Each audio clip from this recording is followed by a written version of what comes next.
Hi, I'm David. And I'm Gail.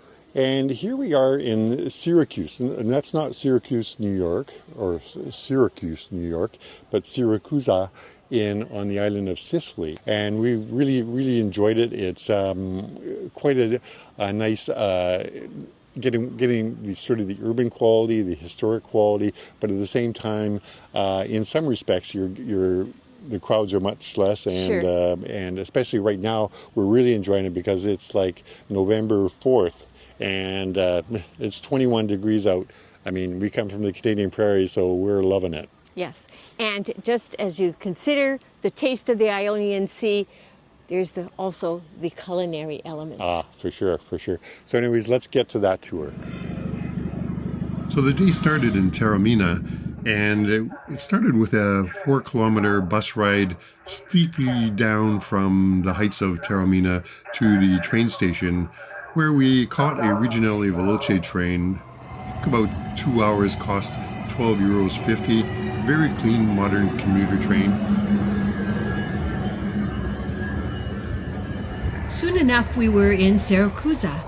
The city was founded in the 8th century BC by Greek settlers.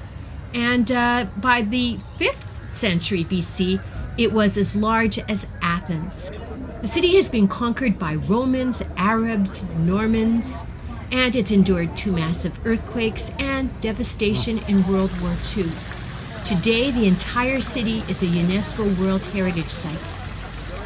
The historic heart of the city is the island of Ortygia. But, the city extends north on the mainland as well. In fact, we will be visiting Neapolis Archaeological Park, and that was an ancient Greek suburb dating way back to the 5th century BCE. So we're heading into the stunning Piazza Duomo.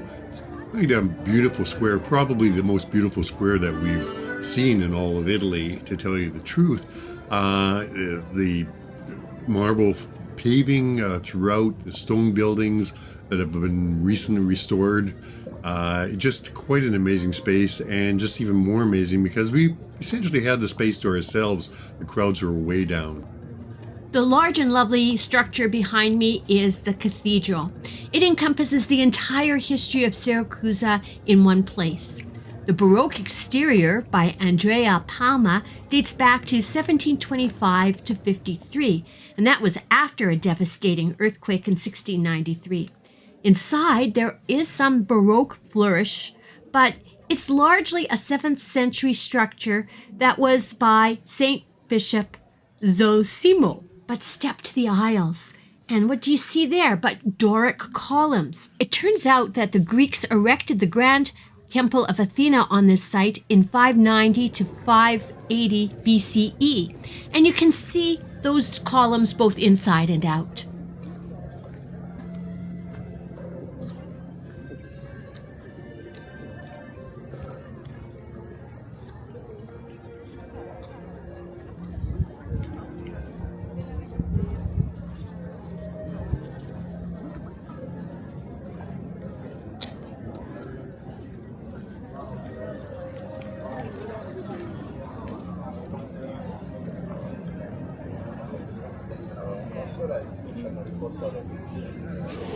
David and I are in Siracusa. We arrived this afternoon, so it's the evening. It's new basically to us.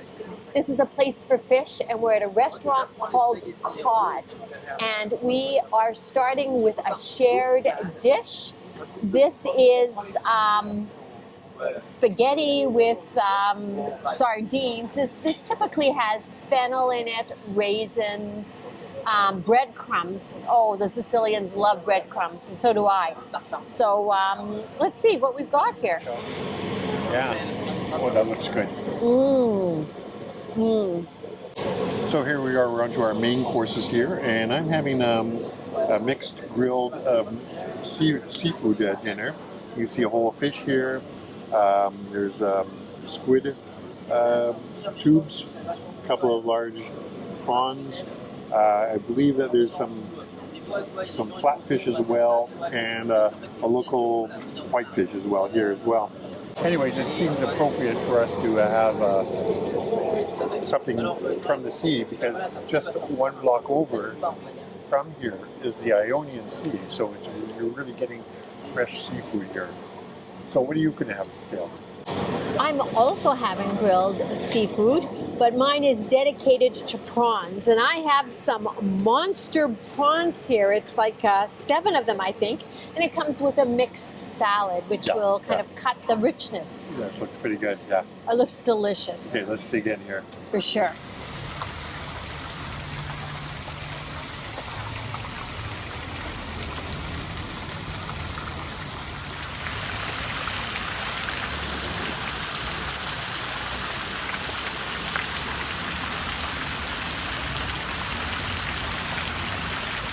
The next morning we headed to the Neapolis Archaeological Park, but along the way we ran into 3 very interesting modern churches. The first one was the Church of San Tommaso el Pantheon. It was built starting in 1919, and it commemorates the fallen of World War I, who were in fact interred there. The second is the Church of San Rita, which we don't really know too much about, but it had a very striking exterior and lovely interior as well.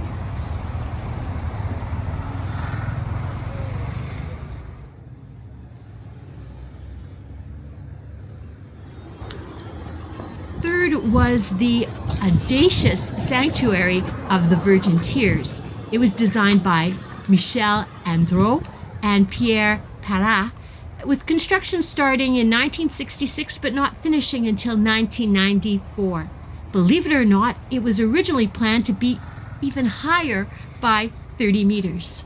All this for a miracle that occurred in the house of a couple that lived on a nearby street.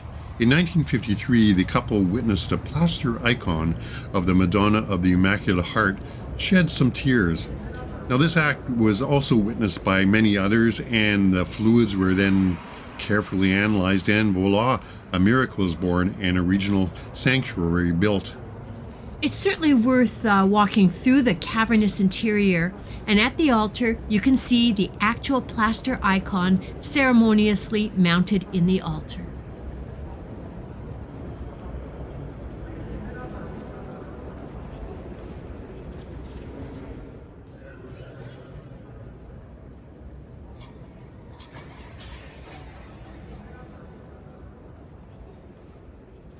Behind us, you can see a very famous, this is a Greek theater that goes back to the 5th century BC, and it's pretty magnificent, actually.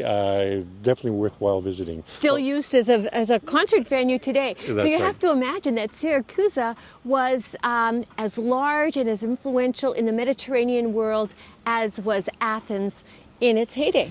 What a gorgeous setting. And look, you can see the conical roof of the Sanctuary of the Virgin of Tears looming in the background. A really wonderful setting. You can see the bay in the background there as well. Above and behind the theater is the Grotto of Nympheo. As well, there is a water feature, a Nymphaeum, dedicated to the ancient Greek cult of nature goddesses. To the side of the theater is a series of carved grottos, caves, and quarries, currently used as a setting for contemporary sculptures. The Ear of Dionysus, purportedly given the name by painter Caravaggio, was initially a water reservoir for Siracusa. However, it is also known for its superb acoustics.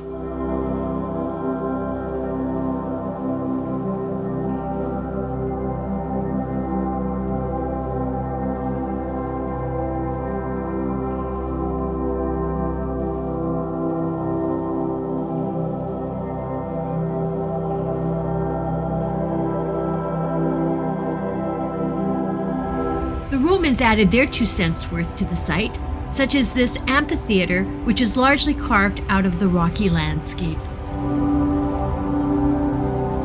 A second evening in Siracusa, actually our last, and a second fish meal.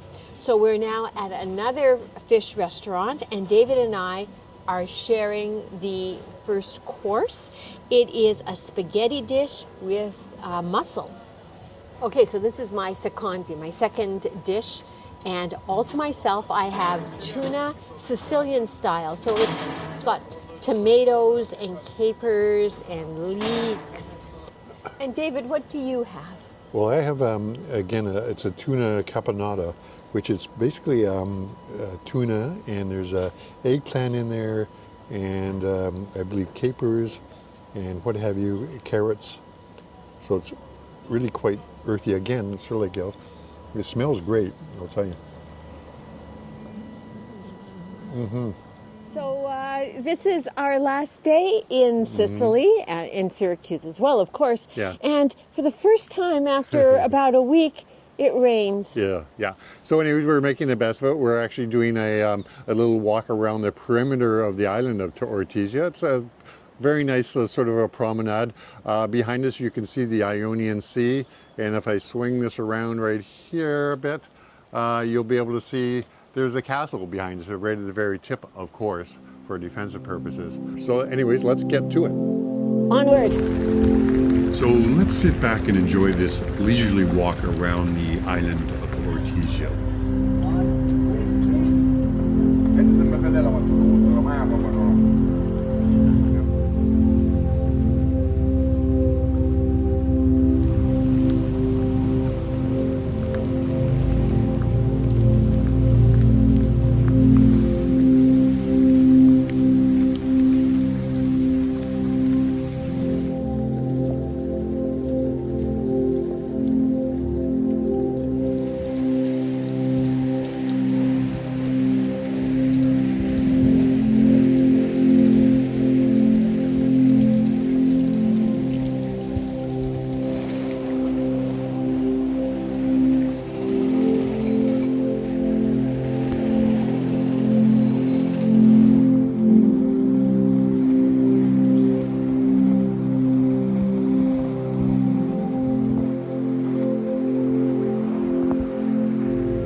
hope you enjoyed Siracusa. If you haven't already, please subscribe, and thank you for your continued support and for following us through Sicily.